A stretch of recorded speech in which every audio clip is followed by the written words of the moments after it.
We're just a few days away from the next Apple event, and it's actually going to be insane. Today, I want to go over the final leaks and rumors for Apple's WWDC, which I believe will be the biggest Apple event of the past 10 years. They are releasing so much. Let's just start with the hardware, because there's been some last-minute changes here that I wasn't expecting. First of all, we've known for a while that Apple was planning to introduce a new 15-inch version of the MacBook Air with an M2 chip, basically same design, just larger 15-inch display. But now it seems like Apple could be releasing a number of additional Macs that we didn't know were coming at this event. This is according to a new tweet from Mark Gurman, who got some inside info regarding trade-ins for Macs, specifically the day of WWDC. Apple, for the first time ever, will start accepting trade-ins for the newest M2 MacBook Air, M2 MacBook Pro, as well as the Mac Studio line. Now, what makes this so interesting isn't the two MacBooks that you'll be able to trade in, it's the inclusion of the Mac Studio. The fact that Apple is opening up trade-ins for what is now their highest end desktop with Apple Silicon inside, that same day suggests something else is happening. I think it's one of two things. Number one, it's a new version of the Mac Studio where Apple's going to use the exact same design and put M2 Max and M2 Ultra inside. Or number two, I think it's that the Mac Pro will finally be announced with Apple Silicon. We've been waiting on Apple's highest end Mac Pro to get Apple Silicon so long at this point that I think people have forgotten that Apple still sells the $6,000 computer with an Intel chip inside. That being said, to play devil's advocate here, Apple releasing a new Mac Pro on top of everything else we're getting at this event, like, that would actually be insane, because the star of the show here is going to be Apple's new AR/VR headset. I actually made an entire video going into extreme detail about what this is and why it matters the other day, so check that out in case you haven't already. And since then, we've gotten some last information about it, which confirms how hype you should be for this product. First up, from display analyst Ross Young, with details about the displays on the inside, confirms it will have micro OLED technology, about an inch plus screen size on each display, but there's going to be a pixel per inch density of 4,000. For reference, on the iPhone, it's well under 1,000. So each display will have 4,000 pixels per inch. And then there's also going to be a brightness of greater than 5,000 nits. All other headsets go to a max nits of like 2,000. So what this confirms is that this headset, when you put it on, will look somewhat similar to reality. It's not going to look like you're looking at screens. It's going to look real. It's going to be the highest end experience in the history of headsets,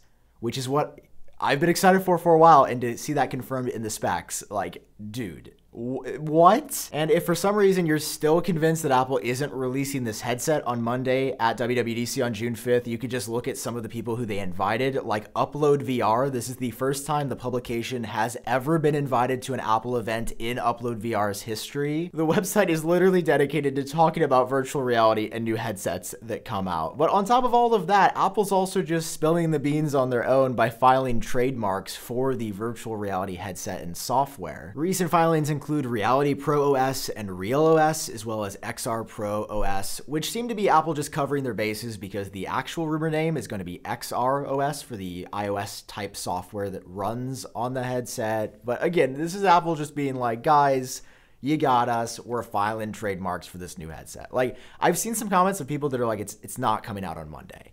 But like, I will actually delete my YouTube channel if this doesn't come out on Monday. That is how confident I am. Now, before moving on with the rest of the video, I want to tell you about today's sponsor, which is JSOX. They just launched their new OmniCase 2 Pro, and this thing is actually insane. This personally is the first ever 12-in-1 dock that I've seen that is pocket size, that you can legitimately take anywhere you want, and the port selection is god tier. First, you've got two different size SD card slots, you've got two USB-A's and then a USB-C on the right, followed by two more USB-C's, including a 100-watt power delivery one, as well as two HDMIs that can power displays up to 4K at 60 Hz. Next to those, you've got the essential 3.5mm audio jack, and then a display port over here next to a RJ45 Ethernet port. And if we pop the top on this, there's also a hidden built-in electronics organizer. Now, that's held together by magnets, and magnets also come into play to make this work perfectly with the all-new Curve laptop stand, because if you slide this on there, it stays in place and has completely changed my look at cable management. The Curve laptop stand supports small notebooks as well as gigantic ones like this 16-inch MacBook Pro, which absolutely blows my mind. This stuff is really smart. It helps me be way more portable in and out of my home office, and you guys got to check it out using the links down below. So huge thank you again to JSOX for sponsoring it. Now let's get back to the video. Now, that's just the hardware. of WWDC. Genuinely way more than there should already be for one single event. The other part of WWDC being a developers conference is all of the new software that's on the way. And there have been some really exciting last minute leaks for iOS 17. In an exclusive report from Bloomberg's Mark Gurman, he talks about a new nightstand mode that's going to be coming that displays smart home information when your phone is locked and in the horizontal mode. Kind of like the nightstand mode on the Apple Watch, if you've ever seen that. Apple's basically working on an enhanced version of the always on display that is apparently going to look pretty reminiscent of this Google feature where it shows you things like your calendar notifications, weather. I will say this wasn't on my personal bucket list for the iPhone, but I guess that'll be cool if you use your iPhone as a clock at night. It'll basically be like its own little alarm clock, which could be kind of cool. Apple's also working on the same feature for the iPad specifically, but it's not clear if that's going to ship this year or next year in iPadOS 18. Following that, we've gotten some additional detail about the new Journal app that's coming, which is apparently going to be different than the mood and mental health tracking features. It sounded like this was going to be the same thing, but I think some of it's going to be in health, some of it's going to be in this new Journal app. The new report makes it sound like the Journal is going to be a social network vibe where everybody can kind of share what they're up to.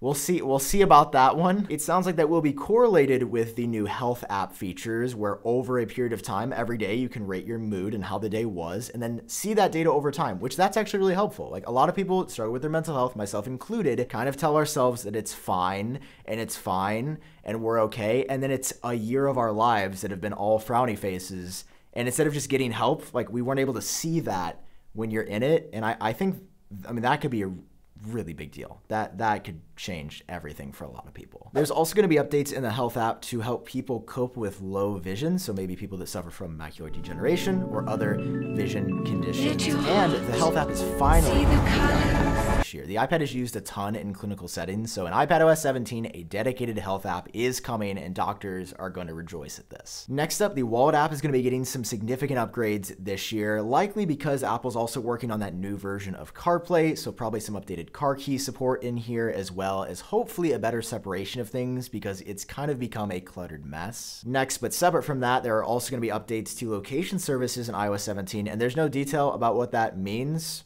But locations upgrades of some kind are going to be in the update. The last two that I really am a fan of is one, SharePlay is going to get optimizations for watching content with people over FaceTime. I find this feature really inconsistent right now, and I hope that Apple can make it at least work more reliably and support additional content this year. Maybe most practically, there's also going to be AirPlay updates in iOS 17. I don't know if it's going to be a big AirPlay 3 type update, but it sounds like with speakers that you don't own, you'll be able to share content to those quicker, and I hope more reliably, because using AirPlay right now is kind of like playing Russian roulette. Next up for watchOS 10, we have heard yet again this is going to be the biggest software update for the Apple Watch in the watch's history, with a completely new approach to displaying information in a widget-like UI, which I can't wait to see. We have just never gotten a big software update for the Apple Watch. You know, the more I talk about watchOS 10, I think I'm actually more excited for that than iOS 17. For the first time ever, I'm more excited for a watch update than a phone update, which I can't even believe I said out loud. Now, finally for software, yes, Apple's going to be doing some small updates to tvOS, HomePodOS as well, but there's also macOS 14, which we have heard, when I say nothing about, I mean we have heard not a single fragment of a rumor for macOS 14. The only information we've gotten is some speculation about what it's going to be called. We've got a list of names here: macOS Malibu, Condor, Diablo, Farfallon, Grizzly, Mammoth, Miramar, Pacific, and Redtail. All of these names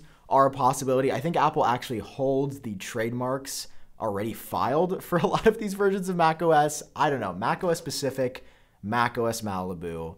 I would put my bets there. Maybe I'm right, maybe I'm completely off base. What do you guys think macOS is going to be called this year? And that's just the software. Keep in mind, on top of all of the normal WWDC stuff, we are getting a new hardware of MacBook Air, Mac Pro or Mac Studio, and the headset. It's going to be absolutely banana pants. I'm going to be there in San Francisco the day after to react to the announcements with you guys. Genius Bar Goes Dark is happening in just a couple of days. Myself, John Prosser, Luke Biani, Noah Rubin, live and in person in SF on June 6th at the Regency Ballroom. We're going to be going over every single thing that Apple talks about. Plus, there's going to be some special guests there, like some fellow YouTubers and friends at Genius Bar, as well as some, You're gonna want to be there. We got some fun stuff planned. The entire show is made possible by Clean My Mac, who makes great features like Smart Scan that allows you to scan your entire hard drive and optimize it so it's running as fast as possible. And a huge thank you to them. I am beyond excited for the next week. We're gonna have a fun next couple days. So I hope you guys are doing well.